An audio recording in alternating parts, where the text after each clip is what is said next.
Last week we talked about the value of wisdom, and I talked with you about how valuable it is, that we should want it, we should desire it. This week I want to tell you, how do you get it? Like I told you last week of the value of it and spoke a little bit of it, and I'm sure you've had some time to think about that. But the question really we need to cross into and answer, I guess, is how do you get it? In James, it says to ask for it. If anyone asks for wisdom and does not doubt, God will provide it. And so one way is to ask for it. But in Proverbs chapter 9, verse 10, it gives us an understanding of how we get it. Listen to this.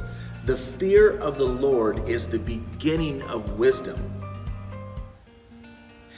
And I know that that's not talking about it's not talking about being afraid of God, but having a holy respect for God, elevating God above all other things.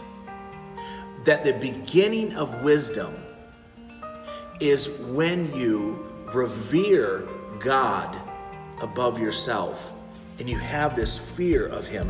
And it's so powerful that it says that the fear of the Lord is the beginning of wisdom. And then it goes on, it says, and knowledge of the Holy One is understanding. So a lot of people are looking for wisdom. What do I do in this situation? What do I do in that situation? I think we need to slow down. We need to check ourselves with God. We need to ask ourselves, do we fear God like we should? A lot of people want understanding. Well, with wisdom comes understanding as well, right? But it says that knowledge of the Holy One is understanding.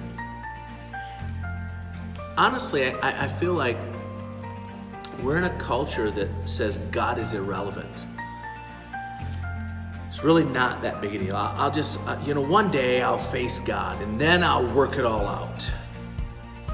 And then at the same breath, we cry out for understanding. And we say, God, I just want to understand these things. And God's like, well, if you would fear me, you'd start to see wisdom in your life come in. If you'd ask me for wisdom, I'd get it.